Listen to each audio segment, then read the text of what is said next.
श्रोते हो नमस्ते. आपल्या सर्वांना शुभ दिवस. श्रोते हो, स्वतःपेक्षा जास्त महत्व हे कोणालाच देऊ नका. कारण आपल्याला सवय असते समोरच्याला इज्जत द्यायची, पण सगळ्यांना सवय नसते आपण दिलेली इज्जत स्वीकारायची. गाढवाला तू पचत नाही, त्यामुळं फक्त फॅमिली मेंबर सोडलं तर बाकी पूर्ण जगा फक्त प्रॅक्टिकल जगायचं तरच निभाव लागेल. नक्की विचार करा. चला, आजही आपल्यासाठी सुंदर विचारांची ही शिदोरी, ही मालिका अशीच पुढे घेऊन आलोय. श्रोते हो, आपण नवीन असाल आणि आपण अजूनही हा यूट्यूब चॅनल सबस्क्राईब केला नसेल तर प्लीज चांगल्या गोष्टीसाठी सपोर्ट म्हणून हा यूट्यूब चॅनल सबस्क्राईब करा. हे सुंदर सुंदर विचार आपल्या नातेवाईकापर्यंत, आपल्या मित्रपरिवारापर्यंत आवर्जून शेअर करून पोचवा. लाईक आणि कॉमेंटच्या माध्यमातून हे विचार आपल्याला कसे वाटतात ते आवर्जून कळवत चला. चला करूया सुरुवात सुंदर विचारांना, सुंदर सुविचारांना. कोण कुठली माणसं ऐनवेळी आपल्या मदतीला धावून येतात आणि आपली आपली म्हणून आपण जपलेली माणसं वेळेला टांग देऊन जातात. श्रीमंत आहे म्हणून मित्र नाही बनवायचा, तर मित्रांना घेऊन श्रीमंत बनायचं. आयुष्यात एवढं तरी श्रीमंती असावी की बापाला दिलेला पैसा आणि भावा बहिणीला सोडलेली जमीन लक्षात राहू नये. नशिबात आणि नजरेत एकच फरक आहे. जी गोष्ट आपल्या नशिबात नसते नेमकं तीच गोष्ट आपल्या नजरेला आवडते. जोवर आपल्या गरजा भागून बायकोच्या गरजा भागतील इतका पैसा तुम्ही कमावू शकणार नाही, तोवर तुम्हाला लग्न करून दुसऱ्याच्या पोरीचं वाटोळ करण्याचा अधिकार नाही. कानाडोळा आणि दुर्लक्ष ही आपल्या आयुष्याच्या लढाईची अत्यंत महत्वाची अशी दोन आयुध आहेत. कोणाचीही फसवणूक करणं हे कसं कर्ज आहे जे एक ना एक दिवस कोणाच्या ना कोणाच्या हातून नक्कीच परत मिळत असतं.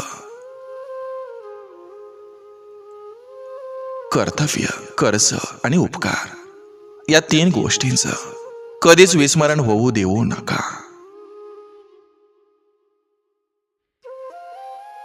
स्टेटस मोबाईलचा असो किंवा आयुष्याचा, तो असा ठेवा की लोक कॉपी करायला मजबूर झाले पाहिजेत. नकार देणं ही कला आहे आणि होकार देऊन काम न करणं ही तर एक प्रो लेवलची कला आहे. एखाद्याला हात आणि साथ ही योग्य वेळीच द्या, कारण वेळ निघून गेल्यानंतर दोघांनाही किंमत नसते.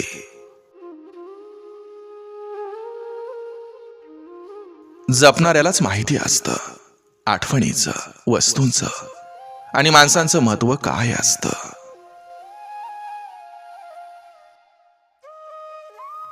जेव्हा माणसापेक्षा पैसा मोठा वाटायला लागतो तेव्हा आपणच आपली लायकी विसरायला लागलो आहोत असं समजावं.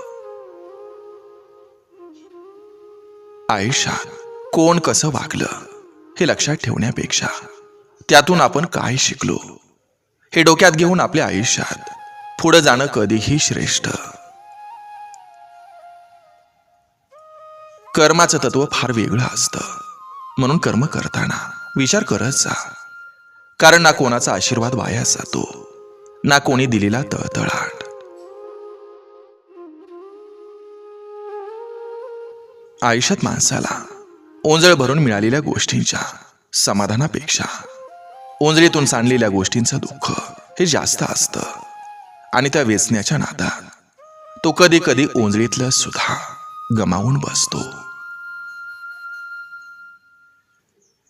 दुनियादारीच्या या जगात एक गोष्ट नक्की समजते, जेवढं आपण लोकांपासून लांब राहतो तेवढं आपण सुखात आनंदात राहतो. बाहेरचा शत्रू तुमचं काही बिघडवू शकत नाहीत जेव्हा तुमच्या घरात तुमचा शत्रू नसतो. सगळे आपलेच आहेत, गरज पडल्यावर साथ देतील हा गैरसमज कधीच बाळगू नका. कारण वेळेला कोणी कोणाचं नसतं.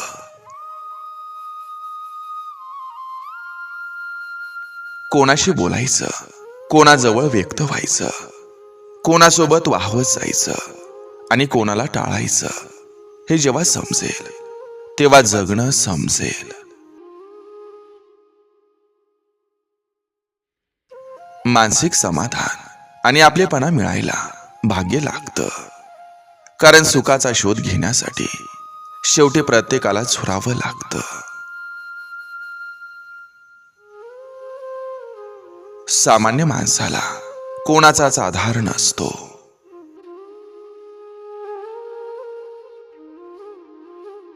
कधी कधी भावनेच्या भरात कोणापाशी काय बोलतोय याचं भान नसतं. बस ते बोलल्या जातं आणि बऱ्याचदा त्या गोष्टी व्यक्तीला त्रासदायक ठरत असतात.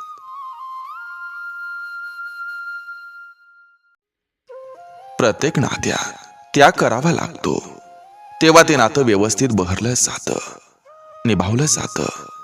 आणि जेव्हा त्यागाची भूमिका मीपणात मोल्ड होते तेव्हा मात्र ते नातं हळूहळू आतून पोखरलं जातं.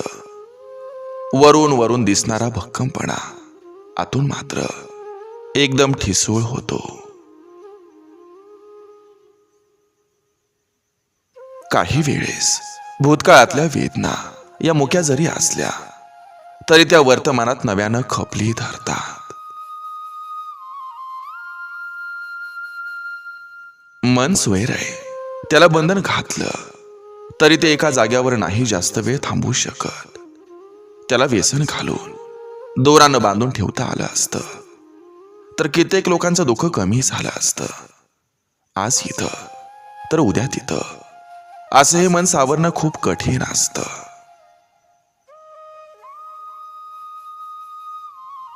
खूप महाग असतो हा स्वाभिमान. तो जपला की व्यक्ती चुकीची किंवा वाईट ठरवली जाते.